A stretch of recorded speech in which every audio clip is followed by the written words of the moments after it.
हमारा अगला टॉपिक है सेंटर ऑफ ग्रेविटी। अब देखो, तुम्हें मोमेंट समझ में नहीं आएगा। मोमेंट ऑफ फोर्स पता है क्या होता है? हाँ, torque.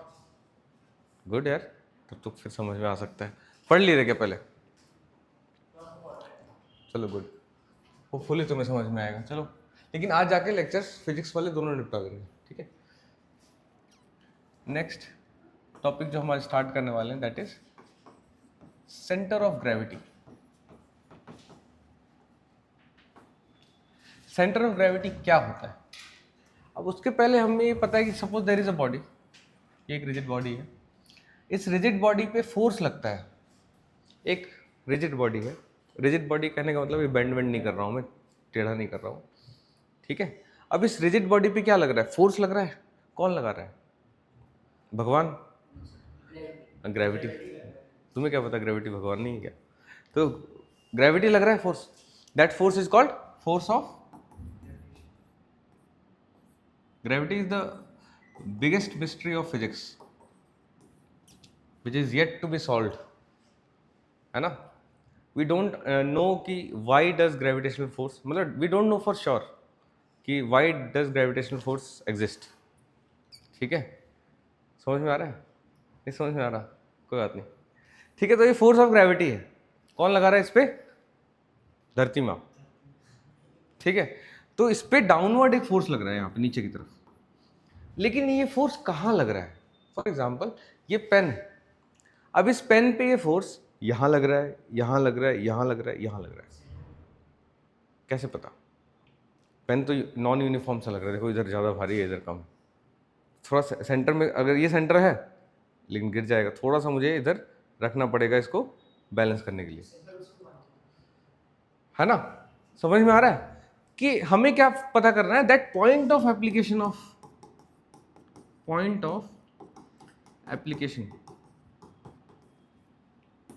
Of the gravitational force.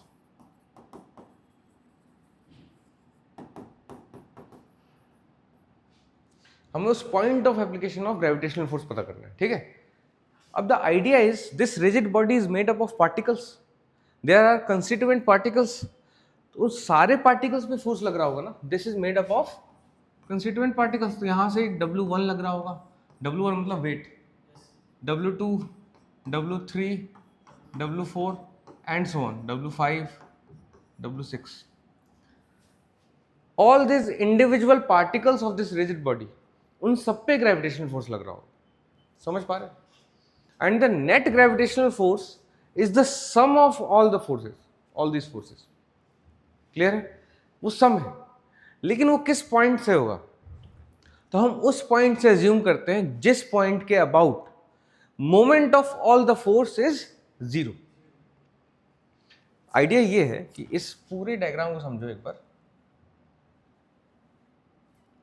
इस पूरे डायग्राम को समझो एक बार कि इसको मैंने एक इक्विवेलेंट डायग्राम बना रहा हूं। Equivalent, not equal, equivalent. Equivalent diagram क्या बना रहा हूं कि एक वही बॉडी है और उस पर एक नेट फोर्स लग रहा है W फ्रॉम सम पॉइंट, ठीक है। वो नाम दे दिया मैंने इसका। This is equivalent. This diagram is same as this diagram, that is the concept here, है ना। अब ये सेम कैसे होगा? पहला condition, the value of W must be sum of all these, पहला कंडीशन। दूसरा कंडीशन, क्या हम फोर्स को एनालाइज कर रहे हैं? फोर्स दो इफेक्ट क्रिएट करता है। एक तो जो फोर्स की वजह से मोशन जिस डायरेक्शन में होता है, ट्रांसलेशनल मोशन इफेक्ट क्रिएट करता है, और एक रोटेशनल इफेक्ट क्रिएट करता है। पढ़ा था फर्स्ट क्लास में। एक ट्रांसलेशनल इफेक्ट मतलब ट्रांसलेशन कहीं चलना किसी डायरेक्शन में, और एक रोटेशनल इफेक्ट क्रिएट करता है फोर्स। तो मैं जब इक्विवेलेंट मान रहा हूं तो this should be such that इस फोर्स का rotational effect should be same as all this forces का रोटेशनल इफेक्ट। समझ पा रहे हैं? तो अगर मैं O के अबाउट इस फोर्स का रोटेशनल इफेक्ट देखूं, दैट इज कॉल्ड मोमेंट। तो वेट का रोटेशनल इफेक्ट अबाउट O क्या होगा? जीरो होगा। तो जो O पॉइंट है, यहाँ पे O पॉइंट है, इन सारे वेट्स का, इंडिविजुअल पार्टिकल्स के वेट्स का moment about this point O क्या होगा? जीरो होगा। क्लियर है? Therefore, center of gravity is taken as the point about which the algebraic sum of moments of all the weights of individual particles comes out to be zero. Write down the statement. The center of gravity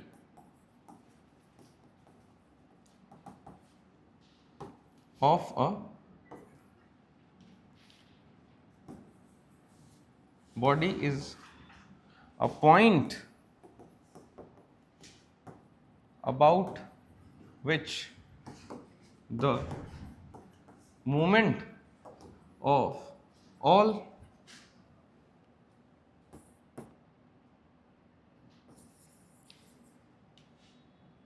forces, moments of weights. weight क्या है? Force है. Wait पता है ना, force है, पढ़ा होगा बचपन में 7th क्लास में, मास और वेट में difference. Moment of weights of all individual particles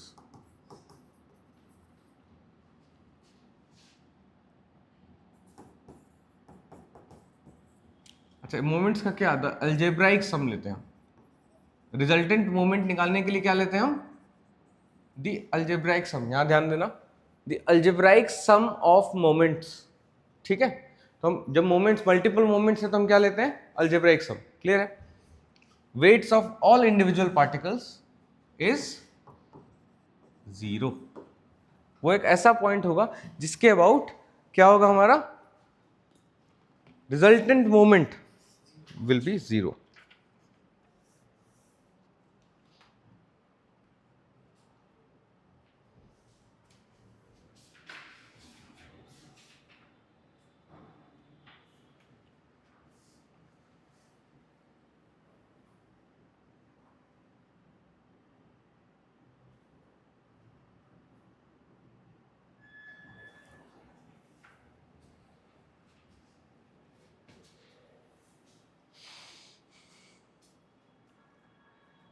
note कर लिया सबने?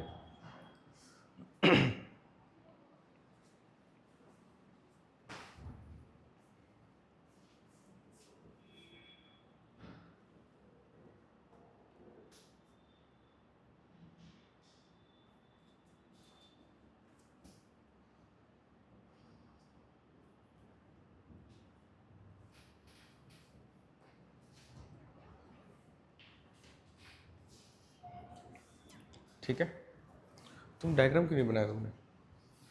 वहां पे जो भी चीजें लिख रहे हैं ना हम, वो सारी चीजें एज इट इज लिखोगे. ठीक है,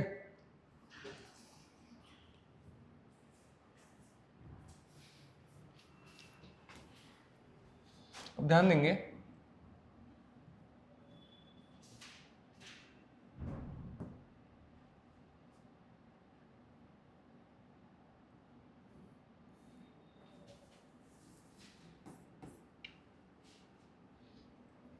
जो सेंटर ऑफ ग्रेविटी है, इसकी 3 प्रॉपर्टी है. पहला प्रॉपर्टी ये कहता है that it depends on the shape of the body. अब शेप ऑफ द बॉडी क्या डिसाइड करता है? Distribution of mass. समझ में आ रहा है कि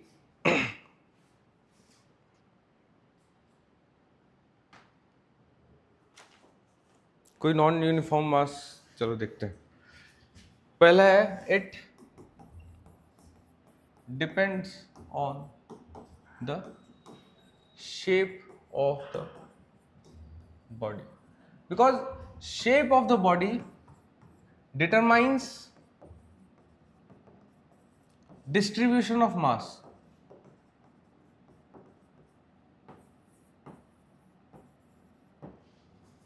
ठीक है, जो शेप ऑफ बॉडी है that determines distribution of mass. अब ये देखो, ये पेन थोड़ा सा इरेगुलर है ना, इधर पतला है और इधर मोटा है. Therefore the centre of gravity will be shifted towards heavier mass, है ना. जिधर मास ज्यादा कॉन्सेंट्रेटेड होगा उधर सेंटर ऑफ ग्रेविटी क्या होगा? शिफ्टेड होगा थोड़ा.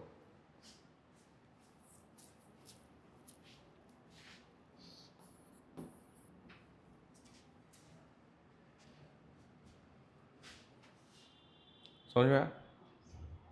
ठीक है, नेक्स्ट पॉइंट इज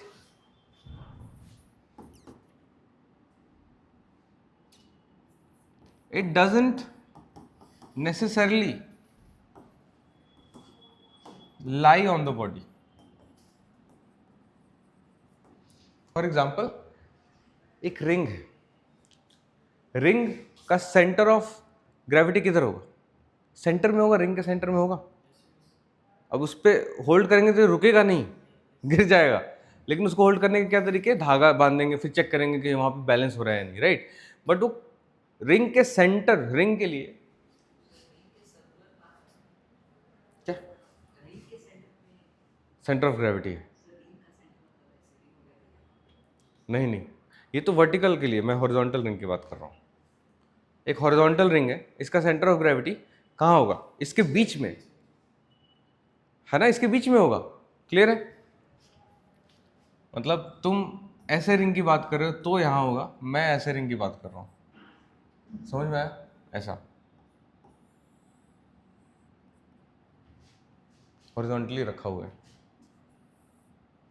ठीक है? तो ऐसे रिंग का सेंटर कहाँ होगा? इधर सेंटर में।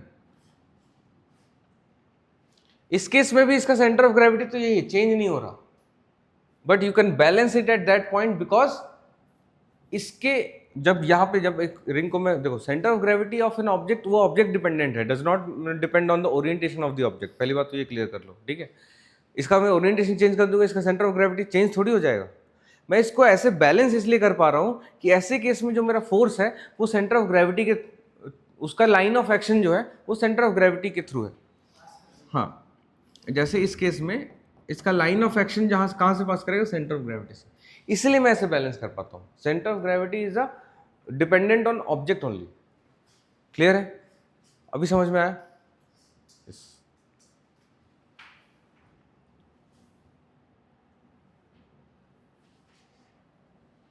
पहले वाले केस में ये भी समझ में आ रहा है कि अगर मैंने शेप चेंज कर दिया, इसको तोड़ दिया, तो सेंटर ऑफ ग्रेविटी चेंज हो जाएगा। बेंड कर दिया तो सेंटर ऑफ ग्रेविटी चेंज हो जाएगा।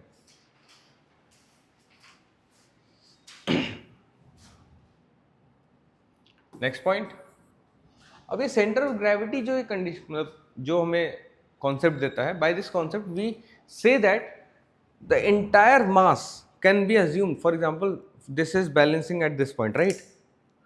हो जाएगा, ठीक है? अब यहाँ पे इसका सेंटर ऑफ ग्रेविटी है, तो इस एंटायर पेन को for the purpose of physics, मतलब certain type of physics, can be considered as a point mass kept at this point. एक पॉइंट मास की तरह ट्रीट कर सकते हैं काइनेमेटिक्स वगैरह सॉल्व करने के लिए, ठीक है? या डायनेमिक्स भी करने के लिए, कोई दिक्कत नहीं है। बट कहने का मतलब ये है कि इस पूरे मास को मैंने अलग अलग वेट ना लेकर मैंने इस पूरे ऑब्जेक्ट को ही चेंज कर दिया किसमें? एक पॉइंट मास में। और वो कहाँ पे लाई करेगा? इस सेंटर ऑफ ग्रेविटी, है ना? By the concept of centre of gravity, the entire object can be assumed to be, entire object can be assumed to be a point mass of same weight kept at center of gravity। ठीक है?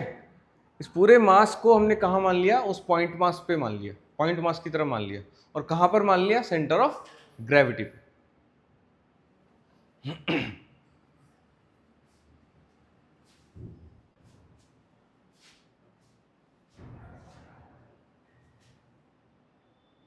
हो गया?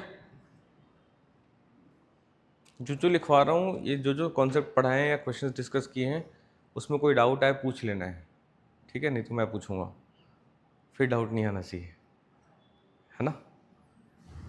तुम आज कोई paper लाए हो? क्यों बोला था लाने के लिए?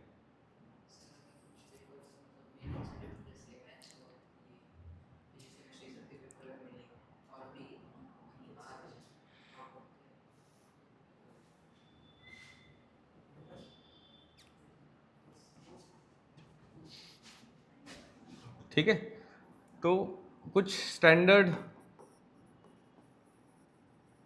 शेप्स देख लेते हैं जिसका हम centre of gravity figure out करेंगे। फॉर एग्जांपल डिस्क,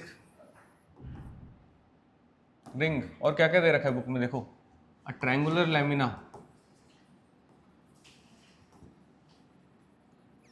लैमिना मतलब शीट, लैमिना शीट को बोलते हैं, ठीक है, रेक्टेंगुलर लैमिना,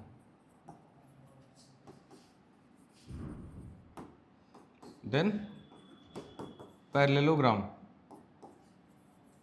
और क्या दे रखा है, कोन, रॉड, सिलेंडर, सबका तुम्हें centre of gravity figure out करना है, ठीक है। डिस्क का कहाँ होता है, सेंटर ऑफ द डिस्क पे, स्क्वायर भी है। रिंग का कहाँ होता है, सेंटर पे। ट्रायंगुलर लैमिना हम इक्विलैटरल ट्रायंगल ले लें अगर, मान लेते हैं एग्जांपल में, तो हम क्या करेंगे, यहाँ से 3 मीडियंस ड्रॉ करेंगे और उसके सेंट्रॉइड पे, जहाँ पे ये होगा सेंट्रॉइड है को ही हम अज्यूम कर लेते हैं, ठीक है। वैसे ट्रायंगल है, सेंट्रॉइड ही होगा, ठीक है। रेक्टेंगुलर लैमिना के लिए हम दोनों डायगोनल्स को ड्रॉ कर लेंगे और point of intersection of the diagonals will be your centre of gravity. Clear है, बनाते रहो फटाफट साथ साथ।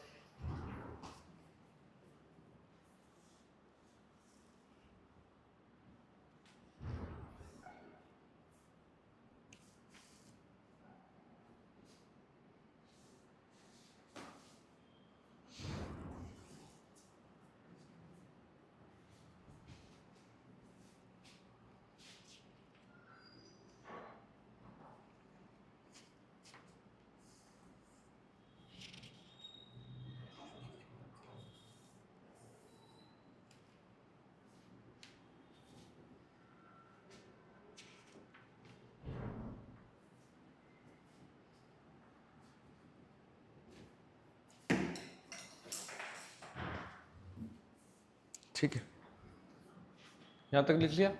रेक्टेंगुलर और पैरेललोग्राम, इसमें भी point of intersection of diagonals. Cone, cone is a 3D, तो कोन के जो हाइट है ना, इस हाइट में ऊपर से 3h/4 नीचे एक पॉइंट होता है, ठीक है। टॉप से 3h/4 या बेस से h/4 ले लोगे, ये पॉइंट होता है। So this becomes your centre of gravity. Rod का मिड पॉइंट होगा,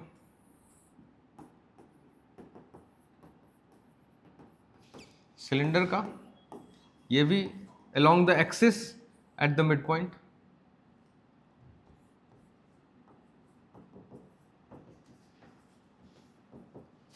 स्क्वायर का सेंटर ऑफ द स्क्वायर कहाँ होता है, डायगोनल्स के पॉइंट ऑफ इंटरसेक्शन पे।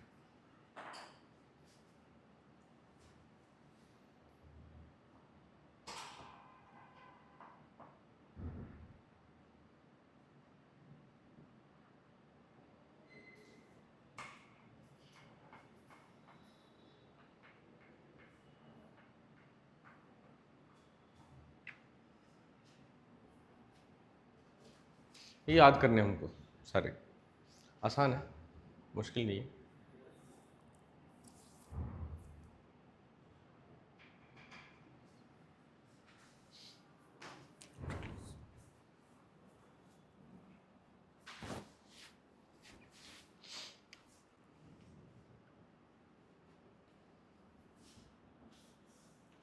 Mid point along the axis of the cylinder, यहाँ लिखो along the axis of cylinder,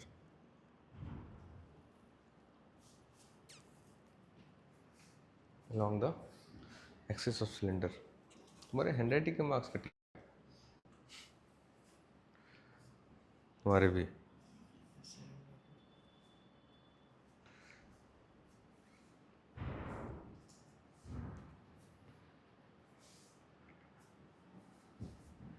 ठीक है, करें आगे।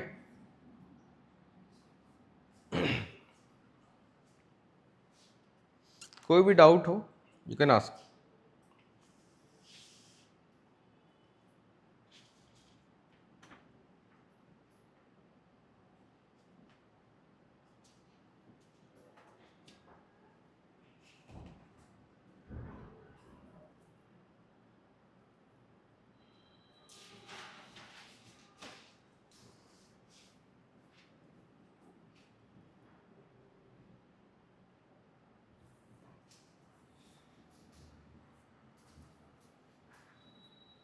जल्दी जल्दी करो।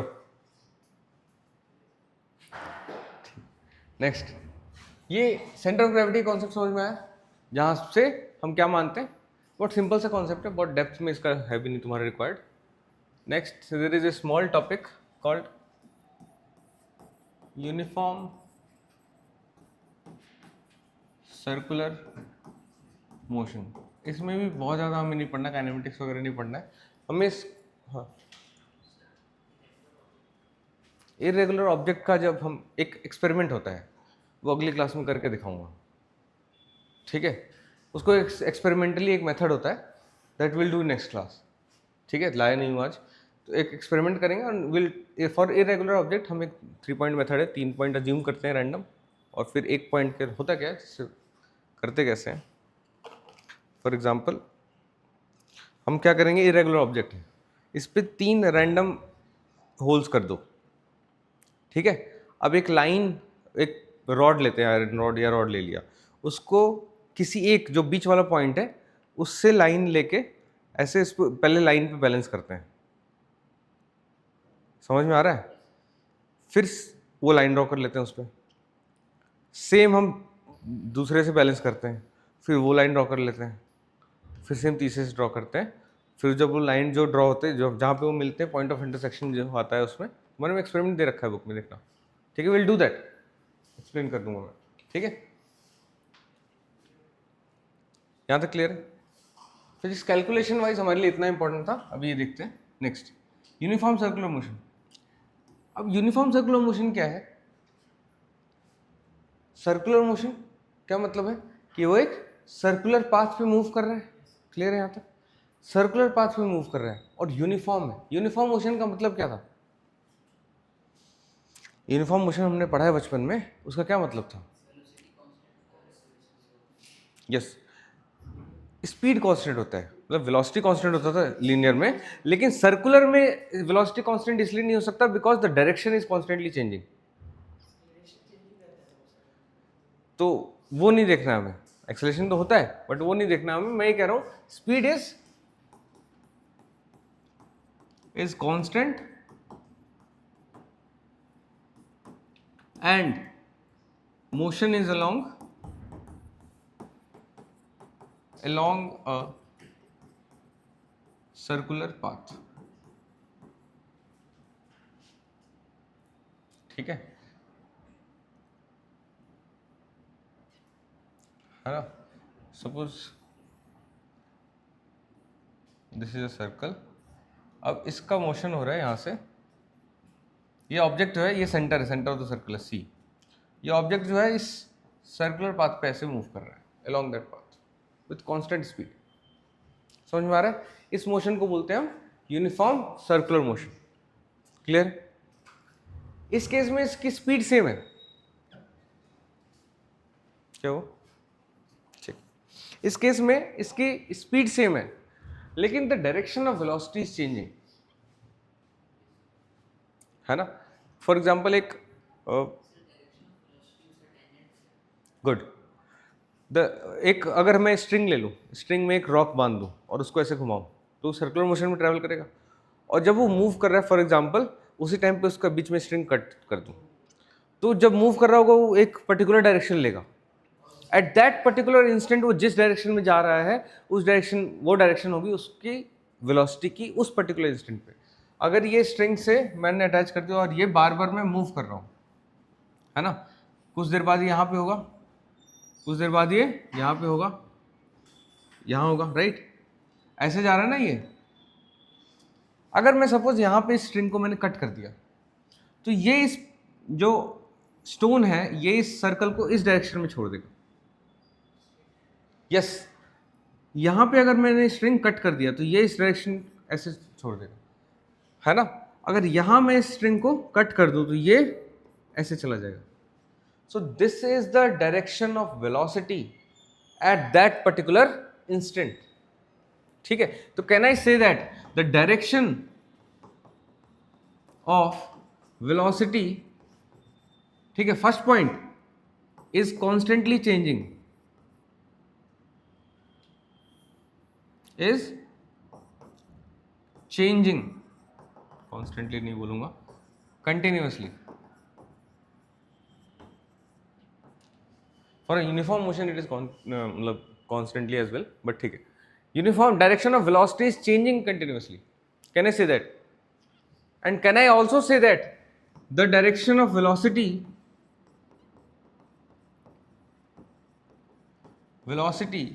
at a particular instant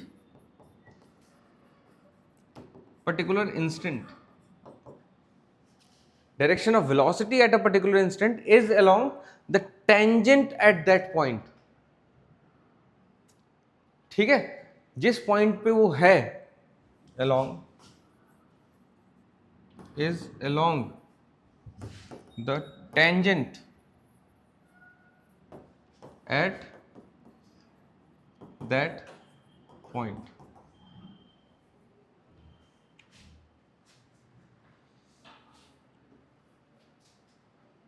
clear है यहां तक?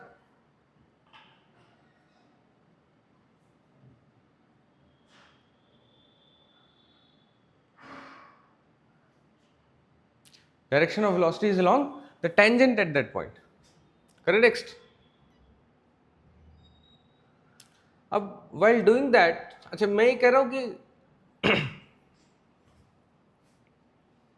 the direction of velocity is continuously changing, तो velocity is changing, can I say that?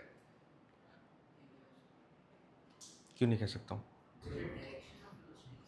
तो velocity क्या है? एक वेक्टर क्वांटिटी है। वेलोसिटी क्या है? वेक्टर क्वांटिटी है।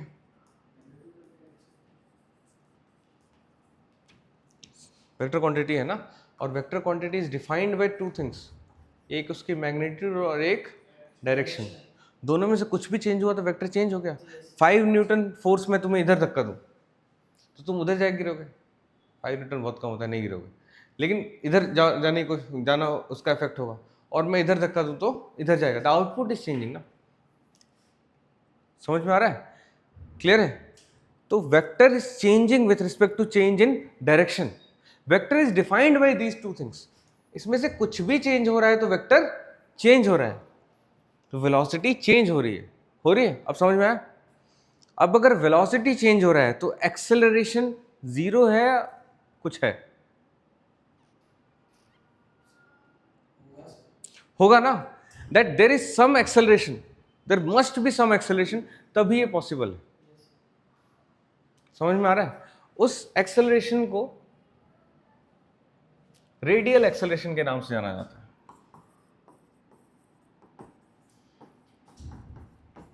रेडियल एक्सेलरेशन, इसकी वैल्यू होती है for a uniform circular motion is v²/r for a uniform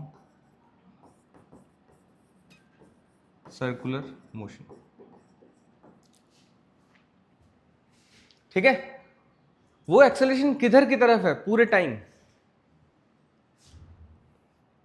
अच्छा चलो थोड़ा सा आगे लेके जाता हूँ, थोड़ा एडवांस नहीं है, मतलब बस सोचने के लिए।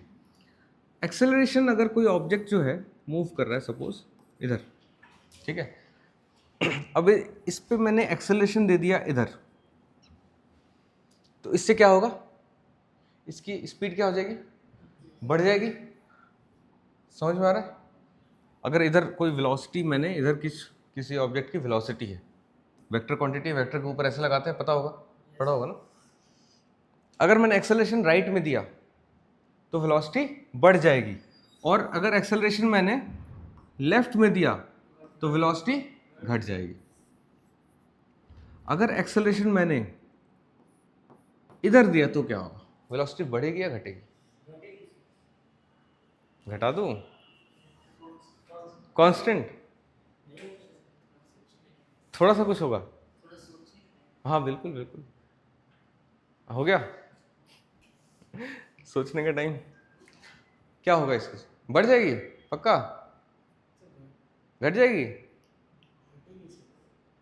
इस केस में उसके मैग्नीट्यूड चेंज नहीं होती, उसका डायरेक्शन चेंज आता है। ये बेंड हो जाएगा किधर? नीचे की तरफ। समझ में आ रहा है? क्लियर है? ये इसका अपना डायरेक्शन। अब इसके बाद ये परपेंडिकुलर नहीं रहा, थोड़ी देर जब ये बेंड हो गया तो अब न्यू वेलोसिटी इज दिस, अब ये एंगल परपेंडिकुलर नहीं है, तो अब उससे उसकी स्पीड बढ़ेगी भी और डायरेक्शन भी चेंज हो रहा होगा, कुछ हो रहा होगा। समझ में आ रहा है? The idea is at this particular instant, किस इंस्टेंट की बात कर रहा हूं, जब velocity is this and direct acceleration is this, इस पर्टिकुलर इंस्टेंट पे this acceleration is not doing anything to this magnitude wise, direction wise उसकी डायरेक्शन चेंज कर रहा है।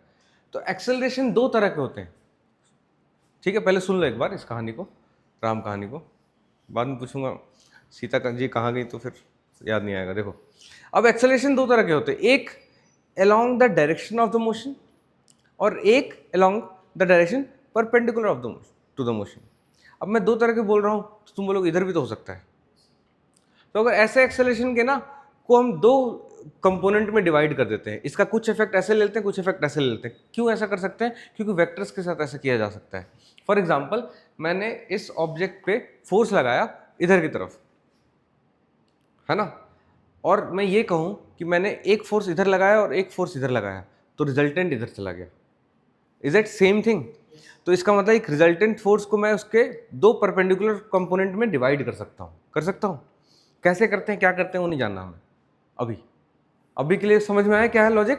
कि मैं एक फोर्स लगा रहा हूं, ठीक है, फोर्स लगा रहा हूं, उसको मैं दो परपेंडिकुलर फोर्स से रिप्लेस कर सकता हूं, लेकिन वो दोनों परपेंडिकुलर होने चाहिए। इधर से भी एक फोर्स लगाया, इधर से भी एक फोर्स लगाया, रिजल्टेंट ऑब्जेक्ट इधर गया या फिर इधर गया, लगाया, बस दोनों एक ही चीज है ना। ऐसे एक्सेलरेशन भी होता है। एक्सेलरेशन दो तरह के हैं, एक acceleration along the direction of the motion, एक acceleration along the direction perpendicular to the motion. The acceleration along the direction perpendicular to the motion is responsible for change in direction of the motion. समझ में आया? This acceleration is radial acceleration है circular motion में, और in general the acceleration perpendicular to the direction of motion क्या है? It is the acceleration perpendicular to the direction of motion. Motion किसका? Of the object, of an object. The acceleration perpendicular to the direction of motion of an object, ठीक है, is responsible for change in direction of motion कह लूं या direction of velocity कह लूं, एक ही बात है। फटाफट लिखो, डायरेक्शन ऑफ मोशन कहूं या डायरेक्शन ऑफ वेलोसिटी कहूं, एक ही बात है, right? So the acceleration perpendicular to the direction of velocity of an object is responsible for change in direction of velocity.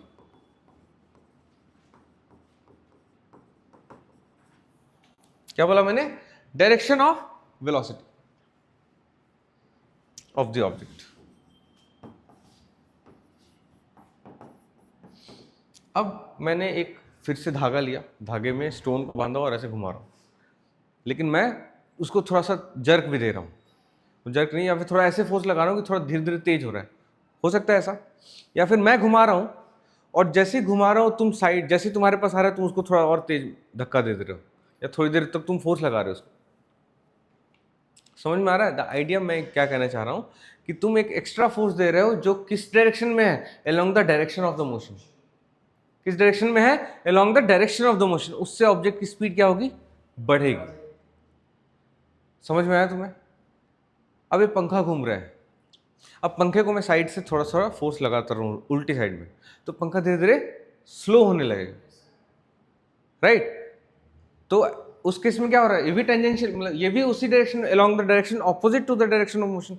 तो एक्सेलरेशन जब उल्टा होता है डायरेक्शन ऑफ मोशन के, तो स्पीड क्या होती है, घटती है, और उसके डायरेक्शन में होता है तो स्पीड बढ़ती है, ठीक है।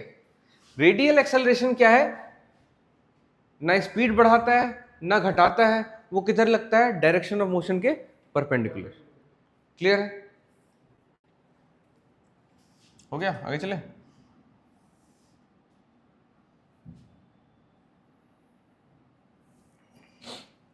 तो एक्सेलरेशन दो तरह के बताए मैंने, एक इन सर्कुलर मोशन और इन कर्विलिनियर मोशन बोल सकते हो। चलो कर्विलिनियर से अगर कंफ्यूज होंगे तो सर्कुलर मोशन। दो तरह के होते हैं, एक मैंने क्या बोला, रेडियल एक्सेलरेशन, जो दूसरा होता है उसको बोलते हैं टेंजेंशियल एक्सेलरेशन, जो टेंजेंट के लॉन्ग लगता है उसको क्या बोलते हैं, टेंजेंशियल एक्सेलरेशन, ठीक है। Radial acceleration is responsible for change in direction of motion, motion बोलो या velocity बोलो, and tangential acceleration is responsible for change in magnitude of velocity। magnitude of velocity को क्या बोलते हैं, speed। I can say that, right?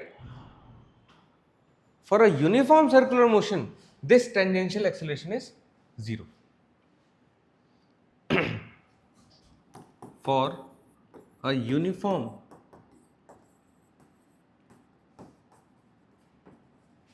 circular motion,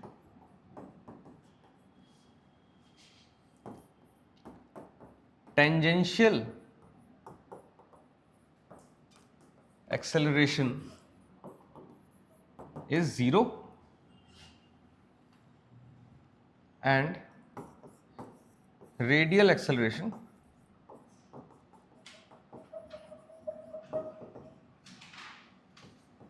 is v squared by r. R is the radius of the circle, v is the speed, magnitude of velocity और speed। यहां तक सबको समझ में आ रहा है, क्लियर है? कुछ नहीं समझ में आ रहा है तो वही रोकना है। समझ में आ रहा है तुम्हें?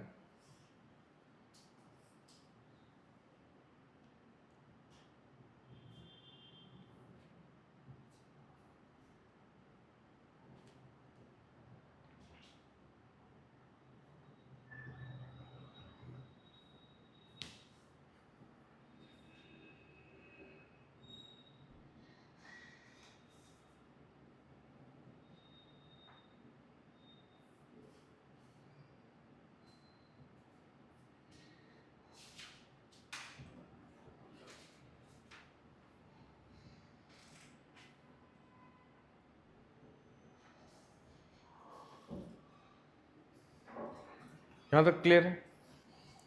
अब लास्ट ईयर, मतलब पिछले क्लास में हमने लॉज ऑफ मोशन पढ़ा था, राइट? पढ़ा था।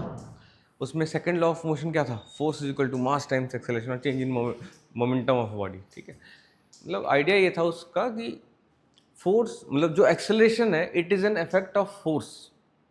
Acceleration can not exist without force. समझ में आ रहा है? ठीक है। तो इसका मतलब अब एक यूनिफॉर्म सर्कुलर मोशन है, अब यूनिफॉर्म सर्कुलर मोशन में एक्सेलरेशन कितना है? जीरो। जीरो है क्या?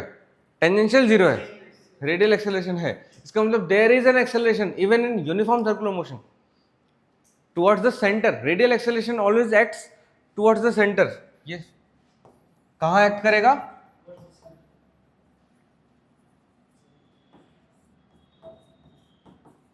center, and it is responsible for change in direction. It is constantly changing its, इस रेडियल एक्सेलरेशन का भी डायरेक्शन चेंज हो रहा है. देखो यहां पे अगर ये सर्कुलर मोशन है मेरा, ठीक है, और ऑब्जेक्ट यहां पे है, इस केस में इस पे रेडियल एक्सेलरेशन किधर लग रहा है, यहां पे. ध्यान दो सारे, ऑब्जेक्ट यहां पे है, इसका रेडियल एक्सेलरेशन किधर लग रहा है, यहां पे. इसलिए मैंने ये नहीं बोला डाउनवर्ड्स लगेगा, अपवर्ड्स लगेगा, लेफ्ट रहेगा, राइट लगेगा, because the direction of radial acceleration is A R. अगर मैं उसका नाम दूं, A R is constantly changing, is continuously changing, and it acts towards centre.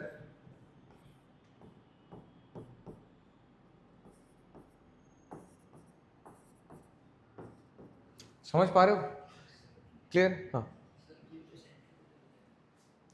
आ रहा हूं, उसी पे आ रहा हूं. ठीक है, अब देर इज एन एक्सेलरेशन, क्या बोला मैंने, देर is an acceleration towards centre which is acting always towards centre. ये तभी पॉसिबल है जब तुरंत अपना डायरेक्शन वो चेंज कर रहा हो. ठीक है, there is an acceleration towards centre, और न्यूटन ने बोला था कि acceleration is an effect of force. तुम, there must be a force towards centre, कह सकता हूं मैं, there must be a force towards the centre of the motion, centre of the path, such that कि उस पे उसको वो सर्कुलर पाथ पे मेंटेन कर रहा है. वही फोर्स का इफेक्ट क्या है, ये रेडियल एक्सेलरेशन है, और यही रेडियल एक्सेलरेशन रिस्पॉन्सिबल है इसको इस सर्कुलर पाथ पे मेंटेन करने के लिए. ठीक है, इसी फोर्स का नाम है सेंट्रीपिटल फोर्स.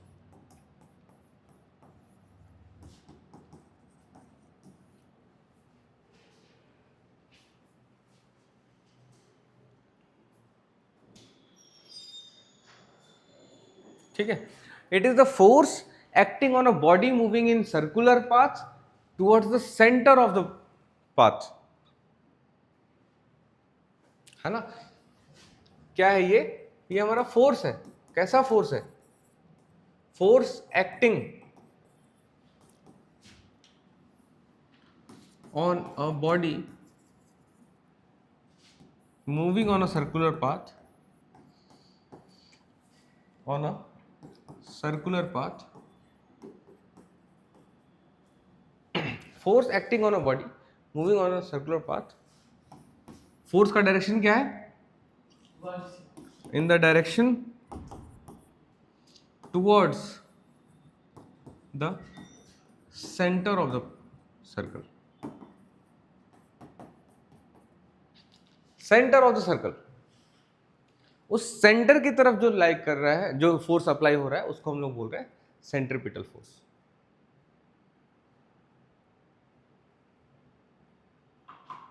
क्लियर है यहां तक?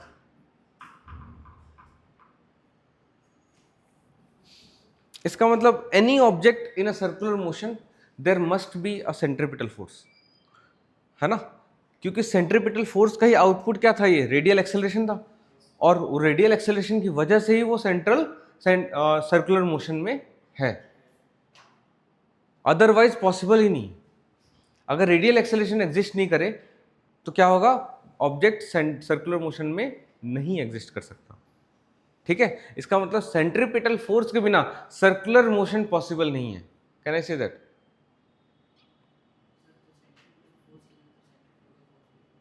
अभी आऊंगा उस पर, तुम एक स्टेप आगे क्यों चल रहे हो? आऊंगा, सेंट्रीफ्यूगल पे आऊंगा. ठीक है, यहां तक क्लियर है? ठीक है, अब सेंट्रीपिटल फोर्स एग्जांपल्स लिख लेते हैं, थोड़े एग्जांपल्स देखते हैं. अभी मैंने स्टोन को किससे बांधा था? धागे से. तो धागे में कौन सा फोर्स लगता है? उस फोर्स का नाम क्या है? स्ट्रिंग में कौन सा फोर्स लगता है? टेंशन, तनाव, खिंचाव, है ना? तनाव ज्यादा होती है, टेंशन. ठीक है, तो एक ऑब्जेक्ट है जिसको मैंने धागे से बांधा, ये स्टोन को, और इसको मैं घुमा रहा हूं इस सर्कुलर पाथ पे. ठीक है, जब ये घुमा रहा हूं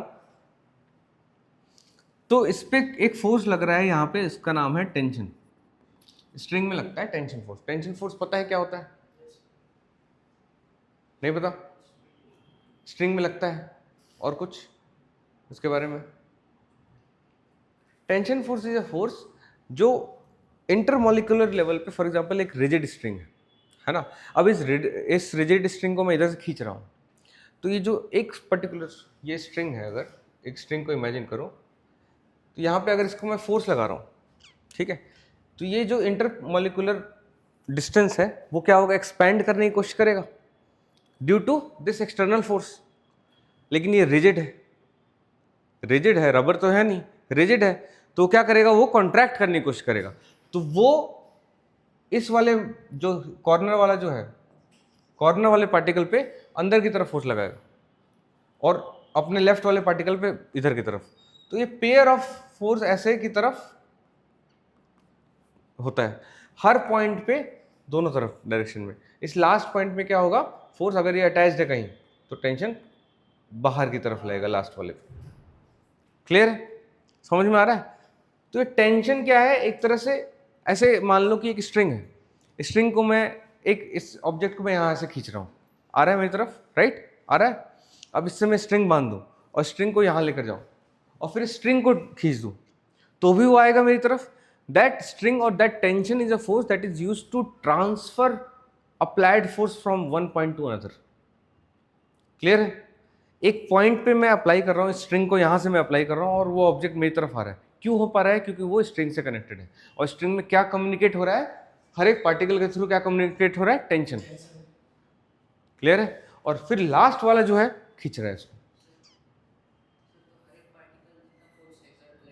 सब बराबर होगा, पूरे टाइम बराबर होगा वो, क्यों मासलेस है। अभी इतना हाई लेवल पे नहीं जाएंगे, इतना हाई लेवल पे नहीं जाएंगे, बस मान लिया बराबर है, क्यों, मैंने बोला इसलिए। ठीक है, क्लियर है यहाँ तक? तो तुम्हारे डाउट्स बता नहीं सकता मैं, कुछ कुछ यहाँ तक ठीक है। टेंशन समझ में आ रहा है? क्या पता अगले चैप्टर में आए तो देख लेंगे, थर्ड चैप्टर में आ सकता है, बट उस वक्त देखेंगे। अभी टेंशन, ये एग्जांपल हो गया कि एक स्टोन जिसको मैंने थ्रेड से बांधा और उसको घुमा रहा हूँ, तो वहाँ पे इस केस में tension is acting as centripetal force.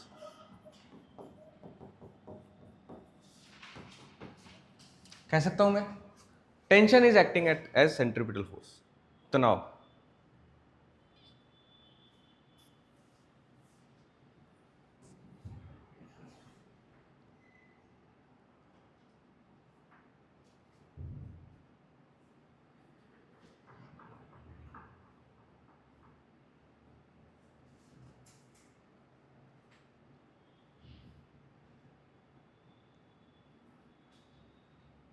ठीक है, नेक्स्ट एग्जांपल एक देख लेते हैं। जैसे ये क्या है,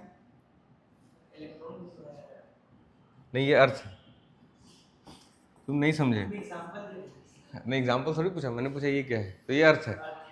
एंड अर्थ ये क्या है, मून है। ठीक है, तो moon revolves around the earth, है ना, इन एलिप्टिकल ऑर्बिट, लेकिन उसको बहुत, it is very close to centre, है ना। इलिप्स क्या होता है पता है?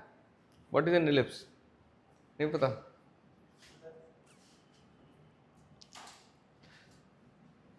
अगली क्लास में जब एक्सपेरिमेंट वाली चीजें लाऊंगा ना तो तुम्हें ड्रॉ करके दिखा दूंगा। ठीक है, इलिप्स एलिप्टिकल पाथ होता है, लेकिन it is very very close to, मान लेते हैं सर्कल। अभी अभी के लिए, इस क्लास के लिए क्या मान रहे हैं हम, सर्कुलर पाथ। ठीक है, क्या हुआ, दिक्कत है? एक ही होता है? अरे भगवान, ये वाला डाउट मैं नहीं बताऊंगा अभी। इलिप्स ऐसा होता है और सर्कल ऐसा, इससे भी थोड़ा परफेक्ट होता है। ठीक है, समझ में आया? इलिप्स थोड़ा सा चपटा होता है, नहीं ओवल अलग शेप है। ठीक है, अब मैं इतना शेप मैथ्स नहीं पढ़ा रहा हूँ मैं, वो भी 6th क्लास का। ठीक है, यहाँ तक क्लियर है? तो ये क्या है, मून। अब मून जो है revolves around earth along along ax axis, along its axis नहीं, अलोंग अ सर्कुलर पाथ मान लेते हैं आज के लिए, ऐसे एलिप्टिकल पाथ है। तो उसको उस पाथ में मेंटेन कर लेंगे, अच्छा चलो ठीक है, मान लेते हैं एलिप्टिकल पाथ भी है, लेकिन अलोंग द एलिप्टिकल पाथ भी अगर कोई ऑब्जेक्ट मूव कर रहा है, इस पाथ पे मूव कर रहा है, तो इसका डायरेक्शन चेंज हो रहा है क्या? अलोंग द पाथ इस पूरे पाथ में इसका डायरेक्शन चेंज हो रहा है, समझ में आ रहा है? पूरे पाथ में इसका डायरेक्शन चेंज हो रहा है, इसका मतलब there must be a force acting, there must be an acceleration perpendicular to the direction of motion at all times. That acceleration is called radial acceleration. इसका मतलब there must be centripetal force, और वो force का काम कौन कर रहा है यहाँ पे? The force of gravity. ठीक है, सबको समझ में आ गया ना? अब ये क्या है? सन. तुम देखो फिर कंफ्यूज. सन है ये, ठीक है. अब सन के अबाउट सपोज मार्स है यहाँ, है ना? तो Mars revolves around the sun along an elliptical path, आज के लिए सर्कुलर पाथ. तो उसको सर्कुलर पाथ पे मेंटेन करने के लिए कौन सा फोर्स लग रहा है? Again force of gravity. समझ में आया? ये क्या है? Nucleus. This is nucleus of an atom. इसके अबाउट कौन मूव करता है?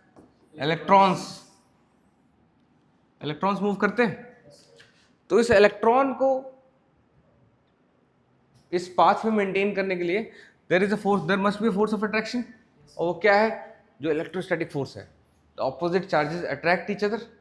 दो ऑपोजिट चार्जेस एक दूसरे पे अट्रैक्टिव फोर्स लगाते हैं. Force of attraction into electrostatic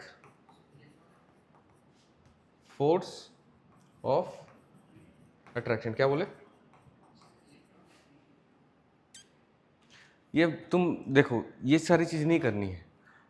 हर चीज का ना एक पर्पस है. इतना ज्यादा अलग अलग चीज से कनेक्ट करने की कोशिश करोगे, इलेक्ट्रॉन एफिनिटी वगैरह तुम केमिस्ट्री में पढ़ो, है ना? वहां पे उस चीज का पर्पस है, वहां देखना.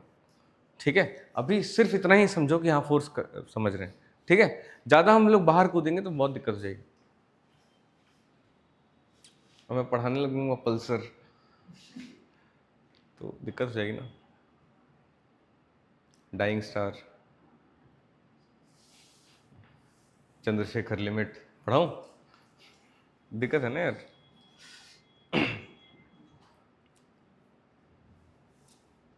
यहां तक क्लियर है सबको?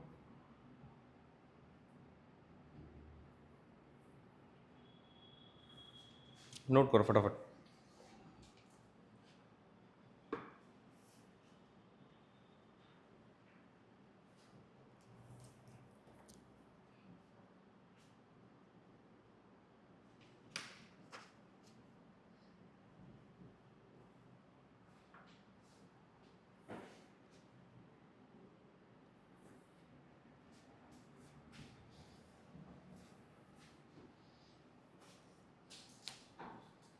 आई थिंक बस लास्ट टॉपिक इस चैप्टर का बचा है, दैट इज सेंट्रीफ्यूगल फोर्स. करो करो.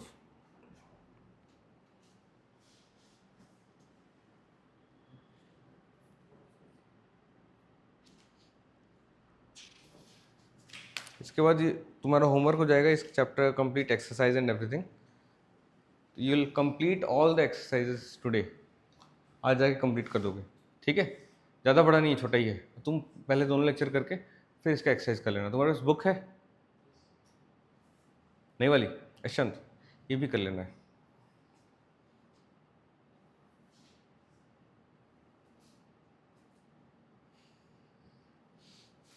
हम we will be centred around Selina because it is more oriented towards boards. More नहीं, it is exactly oriented towards boards. वो काफ़ी सही है बोर्ड्स के हिसाब से, तो हम सेलिना कवर करेंगे. But everything from Yashwant will also be covered. उसके question I will include in problem solving class. Last वाली प्रॉब्लम सॉल्विंग क्लास जो है वो भी करोगे तो उसमें वैसी एक और यशवंत की रख लेंगे, उसमें सारी प्रॉब्लम्स एक बार डिस्कस कर लिया. ठीक है,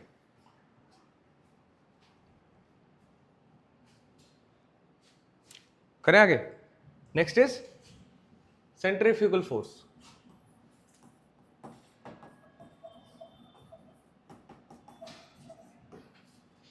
अब सेंट्रीफ्यूगल फोर्स जो है ना, एक्चुअली में एग्जिस्ट नहीं करता. ये एक सूडो फोर्स है. सूडो फोर्स समझ में आता है क्या होता है? जैसे दो तरह की पढ़ाई होती है, एक पढ़ाई और एक होता है सूडो पढ़ाई. जो तुम करते हो। सूडो मतलब does not exist, it is a fictitious force.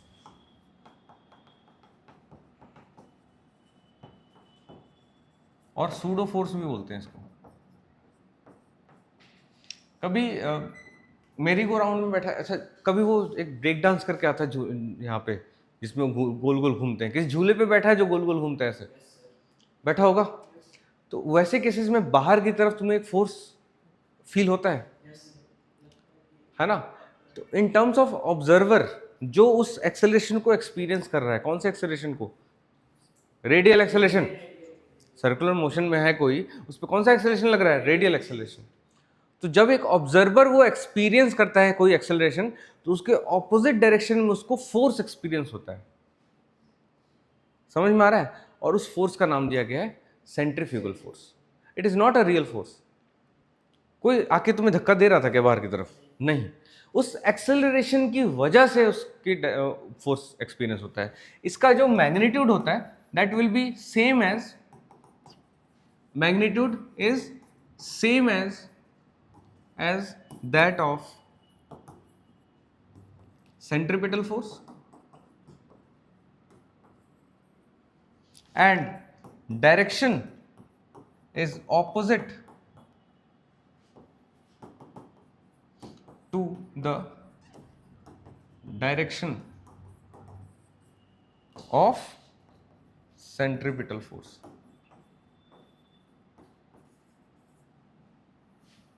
ठीक है, मैग्नीट्यूड सेम है सेंट्रीपिटल फोर्स का कि जितना ही है, और सेंट्रीपिटल फोर्स के डायरेक्शन से ऑपोजिट है। सेंट्रीपिटल फोर्स का डायरेक्शन क्या है, रेडियली इनवर्ड्स।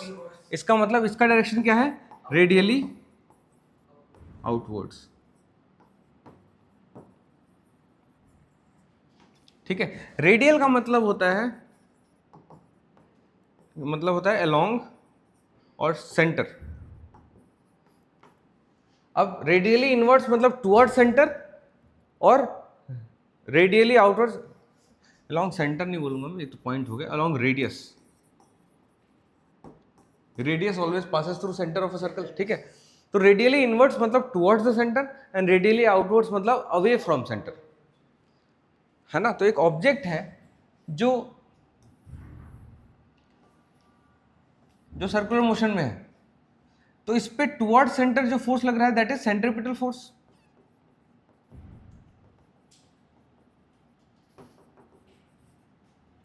एंड जो अवे फोर्स लग रहा है उस फिक्टिशियस फोर्स का नाम है सेंट्रीफ्यूगल फोर्स।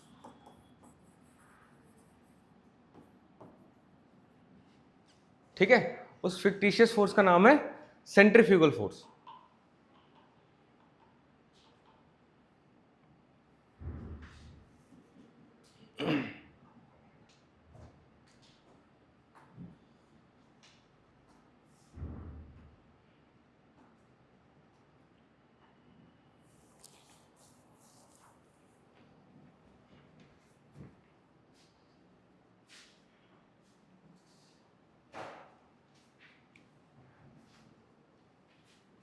नोट्स कंप्लीट है, फर्स्ट क्लास का नोट्स ऐड कर लिया, देखो।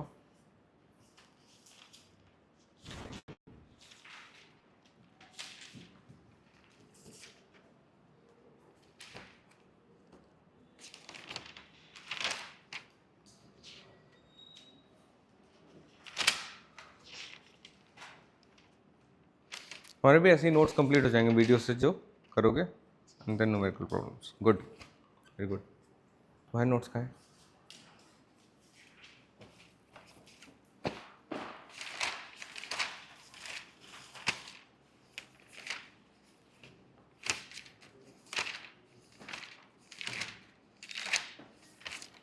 कि कहाँ से लिखे हुई है? सर प्रिंसिपल ऑफ मोमेंट्स एक अलजेब्रिक सम का नहीं, लेकिन सोर्स क्या है तुम्हारे आंसर, खुद से लिखा है? इतना एग्जैक्टली लिखने नहीं आ रहा। तो एग्जैक्टली देख के लिखोगे ना, एग्जाम में देख के लिखोगे क्या? इसलिए तो एग्जाम में नंबर नहीं आते,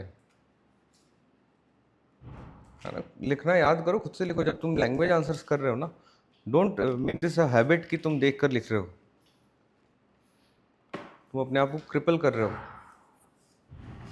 इफ यू टेक हेल्प, बैठो बैठो बैठो, if you take help this much ना कि तुम एक सब्जेक्टिव आंसर भी तुम देख के लिख रहे हो, तो तुम अपने आप को क्रिपल कर रहे हो और कुछ नहीं। जो समझ ही नहीं आ रहा।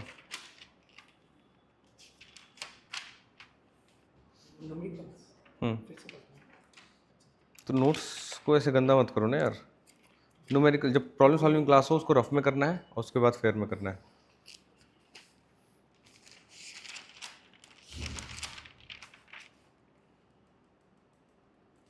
समझ में आ रहा है? बताना ये क्या कॉन्सेप्ट, क्या क्वेश्चन है ये।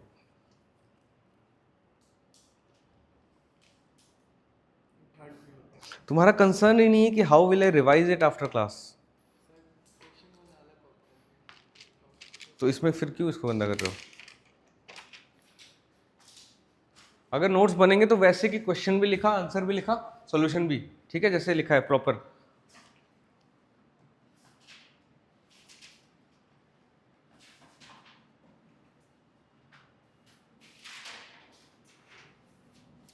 है ना, हमारा चैप्टर 1 डन है। अब आज नया चैप्टर स्टार्ट नहीं करता हूँ, या अगले चैप्टर को थोड़ा सा ब्रीफ दे दूँ क्या? अगला चैप्टर कौन सा है? वर्क और एनर्जी। वर्क और एनर्जी है ना? हाँ, पहला चैप्टर है फोर्स। एक बार चलो क्विक रिकैप कर लेते हैं। फोर्स में, फोर्स है, हमने देखा फोर्स के बारे में, और क्या क्या देखा? Moment of force. हमने देखा कि फोर्स के दो इफेक्ट होते हैं, ट्रांसलेशनल इफेक्ट होता है, एक रोटेशनल इफेक्ट होता है। उस रोटेशनल इफेक्ट को बोला हमने मोमेंट ऑफ फोर्स। इसको टॉर्क के नाम से भी जानते हैं, है ना। It is given by F times R perpendicular, force times perpendicular distance of what? Of line of action of force. ये जो R परपेंडिकुलर है किसका? Of line of action of force. एक ऑब्जेक्ट है और ये पिवट पॉइंट है ओ, मैं फोर्स लगा रहा हूँ यहाँ पे। अब इस पे परपेंडिकुलर डिस्टेंस नहीं ड्रॉ कर सकते ना डायरेक्टली। परपेंडिकुलर डिस्टेंस के लिए क्या करना पड़ेगा? इसको एक्सटेंड करना पड़ेगा, तो ये होगा हमारा परपेंडिकुलर डिस्टेंस, है ना। अब एक ऑब्ट्यूज एंगल ट्रायंगल है, इसका एल्टीट्यूड लेना है मुझे, परपेंडिकुलर ड्रॉ करना है इसका एल्टीट्यूड। कैसा होगा? ऐसा कर दूँ? नहीं ना, मैं इस बेस को एक्सटेंड करूंगा, देन परपेंडिकुलर डिस्टेंस निकालूंगा, right. Altitude may lie outside the triangle, ठीक है। Line of action of force, moment निकाला हमने, है ना। फिर हमने देखा concept of equilibrium. Concept of equilibrium में क्या देखा, है ना? Sum of all forces is zero along an axis. एक एक्सिस के along sum of forces zero है। Algebraic sum of moments of force, या फिर torque about any point O must be zero, ठीक है। जब अलजेब्रिक सम ले रहे हैं हम टॉर्क को जीरो कर रहे हैं। मोमेंट में एंटी क्लॉकवाइज को पॉजिटिव लिया था, क्लॉकवाइज को नेगेटिव लिया था, ठीक है। नेक्स्ट हाँ, कौन सा था? Principle of moments. Principle of moments देखा था। प्रिंसिपल ऑफ मोमेंट्स क्या होता है? एंटी क्लॉकवाइज मोमेंट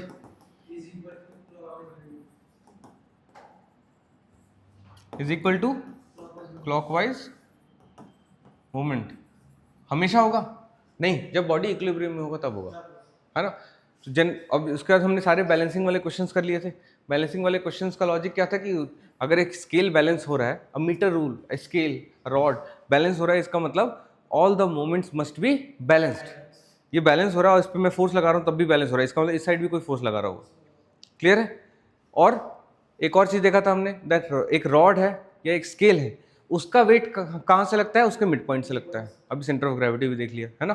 तो जब वेट का मान लेते हैं, एक मीटर स्केल है, इसको मैं 40 सेंटीमीटर पे मैंने बैलेंस कर दिया, करने की कोशिश कर रहा हूँ, होगा क्या? नहीं होगा ना, गिरेगा। मीटर स्केल 0 से 100 तक होता है, तो इधर ज़्यादा है इधर कम है, तो गिरेगा ये, है ना। इसको बैलेंस करने के लिए मुझे इस साइड वेट लगाना पड़ेगा, कुछ फोर्स लगाना पड़ेगा।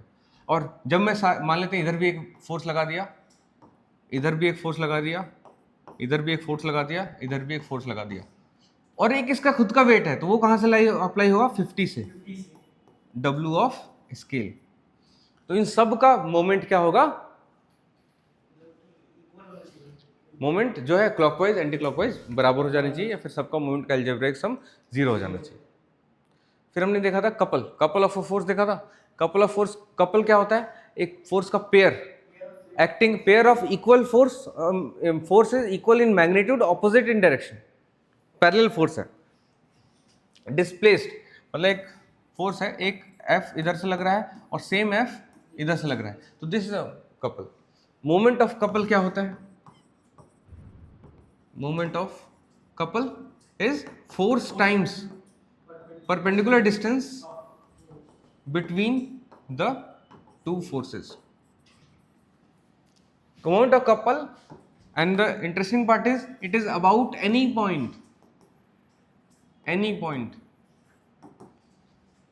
एक फोर्स अगर ऐसे लग रहा है, एक फोर्स ऐसे लग रहा है, मान लेते हैं ये 10 मीटर की दूरी पे है, ये 10 न्यूटन है और ये भी 10 न्यूटन है, ठीक है। इसका कपल कितना आ रहा है? 10 टाइम्स 10 100 न्यूटन मीटर।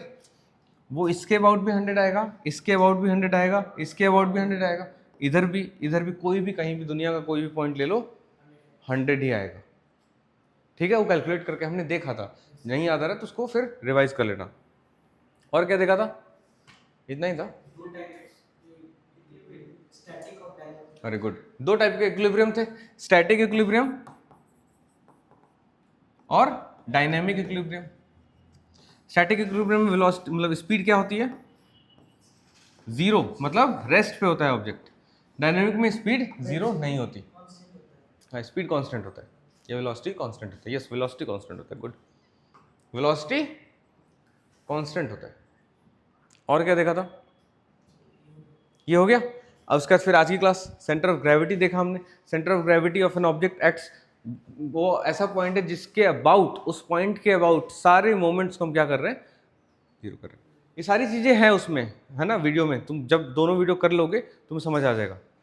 आज ही जाके कर लेना है, कल के लिए नहीं छोड़ना है, और मैं अगली क्लास में नोट्स चेक करूँगा, ठीक है। सेंटर ऑफ ग्रेविटी देखा हमने, सेंटर ऑफ ग्रेविटी समझ में आ गया। हर एक it depends on shape of the object. Shape को चेंज करूंगा तो सेंटर ऑफ ग्रेविटी की पोजीशन भी क्या होगी? चेंज हो जाएगी। सेकंड प्रॉपर्टी क्या बताया था मैंने? हाँ, आंख चुरा के देख लो, चुरा के देख रहे जैसे मुझे पता ही नहीं चल रहा। मैंने बोला सेंटर ऑफ ग्रेविटी की 3 प्रॉपर्टीज बताई थी मैंने। पहला, it depends on shape of the body. दूसरा, दैट इट्स नॉट नेसेसरली और lying on the body itself, body के बाहर भी हो सकता है, एग्जांपल रिंग। तीसरा, centre of gravity is a point जिसपे मैं पूरे ऑब्जेक्ट के मास को एज ए पॉइंट मास ले सकता हूँ। क्लियर है? ठीक है, सेंटर ऑफ ग्रेविटी हो गया। उसका हमने यूनिफॉर्म सर्कुलर मोशन देखा। यूनिफॉर्म सर्कुलर मोशन में 2 एक्सेलरेशन होते हैं, एक रेडियल और एक tangential. Tangential acceleration is along the direction of the motion, radial acceleration is along direction perpendicular to the direction of motion. Uniform circular motion के लिए tangential acceleration क्या हो जाएगा? 0 हो जाएगा। रेडियल एक्सेलरेशन 0 नहीं होगा, क्यों? क्योंकि डायरेक्शन तो चेंज हो रहा है। उसकी वैल्यू कितनी होती है? v²/r, ठीक है। और हमने देखा था कि इट मस्ट बी, अच्छा देखो, F = ma होता है, तो F सेंट्रीपिटल अगर मुझे चाहिए हो, m टाइम्स a से a रेडियल बोल सकता हूं मैं, बोल सकता हूं ना, because centripetal force is the force responsible for this radial acceleration, and this radial acceleration is responsible for change in direction of the motion. Clear है? This centripetal force must be mass times a radial, and a radial की value कितनी है? v²/r, तो mv²/r। तो जब भी centripetal force चाहिए हो वो mv²/r के बराबर होता है। क्लियर है? Centrifugal force. Next is centrifugal force. Centrifugal force is a pseudo force, does not exist, है ना। वो एक experience from the observer point of view से होता है वो, ठीक है। It is a fictitious force. अगर कोई खुद सर्कुलर ऑब्जेक्ट है और वो सर्कुलर मोशन में, तो वो एक फोर्स एक्सपीरियंस करता है, उस फोर्स का नाम है सेंट्रीफ्यूगल फोर्स। समझ में आ रहा है? हाँ, it is radially outwards from the centre. तो अब ये चैप्टर कंप्लीट है, इसको ढंग से रिवाइज कर लेना है, सारे क्वेश्चंस कर लेने हैं। वर्क पावर एनर्जी आज स्टार्ट नहीं करता हूँ, बस थोड़ा सा डिस्कस कर लेते हैं। जैसे वर्क एनर्जी जो है इन टर्म्स ऑफ फिजिक्स, देखो बहुत तरह की एनर्जी होती है, बहुत सारे तरह की एनर्जी होती है। केमिकल एनर्जी भी होता है, है ना, बायोलॉजी में बहुत सारे एनर्जी होते हैं, है ना, जो जो सेल्स के अंदर होते हैं। फिजिक्स की energy is different, it is derived from work. Physics में पहले वर्क डन आया और उसके बाद हमने corresponding form of storage of that work को हमने एनर्जी बोला। एनर्जी फिजिक्स के लिए कैपेसिटी टू डू वर्क। तो पहले वर्क डिफाइन करूंगा तब तो आएगा ना, और वर्क होता है फोर्स टाइम्स डिस्प्लेसमेंट, ये पढ़ा होगा पहले, है ना। तो फॉर एग्जांपल अगर मुझे एक ग्रेविटेशनल पोटेंशियल एनर्जी लेना है, ठीक है, तो मान लेते हैं ये ऑब्जेक्ट है। अब इस ऑब्जेक्ट को मैं ग्रेविटेशनल पोटेंशियल एनर्जी mgh बचपन में पढ़ा होगा, है ना। तो एक ऑब्जेक्ट है जो पहले ग्राउंड पे है, उसको उठा के मैं यहाँ पे रख रहा हूँ। और मान लेते हैं ग्रेविटेशनल पोटेंशियल एनर्जी कुछ है नहीं, अभी तक कोई किसी ने वर्ड नहीं हम इन्वेंट करें, तो कैसे सोचेंगे, ठीक है। तो एक ऑब्जेक्ट है जिसको हमने देखा कि जब नीचे से उठा के यहाँ रख दिया तो ये इसके पास एक कैपेसिटी आ गई वर्क करने की। कैसे? तो इसको जब मैं नीचे छोड़ूंगा तो गिरेगा और हीट जनरेट करेगा, किसी ऑब्जेक्ट को लगेगा चोट या फिर उसमें मोशन क्रिएट कर देगा जिसको लगेगा। इसका मतलब an object raised to a particular height has some form of energy stored, है ना। An object raised to a particular height has some form of energy stored, जिसकी वजह से वो वर्क कर पा रहा है। तो अगर हम निकाल पाए कि ये वर्क कितना हुआ इस ऑब्जेक्ट को स्टोर ऊपर करने में, वो पूरा का पूरा वर्क क्या होगा, उस वो पर्टिकुलर एनर्जी करस्पॉन्डिंग होगा। अगर मैं तेज ना लेके आऊँ, सिर्फ धीरे धीरे, मतलब एक ऑब्जेक्ट को धीरे धीरे लेके आऊँ, अगले क्लास में डिस्कस करेंगे कॉज स्टैटिक प्रोसेस क्या होता है, बताऊंगा अच्छे से। तो क्या होगा, जितना हम फोर्स लगा के जितना वर्क डन इस पे करेंगे, that should be your energy stored, है ना। इधर ध्यान दो, एक ऑब्जेक्ट है नीचे, इस ऑब्जेक्ट पे नीचे फोर्स लग रहा है, ग्रेविटेशनल फोर्स लग रहा है, उसकी वैल्यू कितनी है, mg। ग्रेविटेशनल फोर्स की वैल्यू कितनी होती है, mg। तो mg के अगेंस्ट मुझे ऊपर लेके आना है, तो मुझे मिनिमम कितना फोर्स लगाना पड़ेगा, mg। तो mg प्लस 0.00001 मान लेते हैं मैंने लगाया, और कुछ 1 आध करोड़ साल में मैं यहाँ से यहाँ लेकर आ गया। समझ में आया? तो मैंने लगभग mg फोर्स लगाया और उसको h हाइट से रेज किया। तो मैंने क्या बोला था, work done is force times displacement. Force कितना लगाया, mg, और h हाइट से लगाया तो mgh। इससे फॉर्मूला आता है mgh। ऐसे ही काइनेटिक एनर्जी डिराइव होती है, ऐसी सारी चीज़ें डिराइव होती हैं। विल डिराइव दोज फॉर्मूलेज, कैसे सोचा है उसको, and then will discuss that after, ठीक है।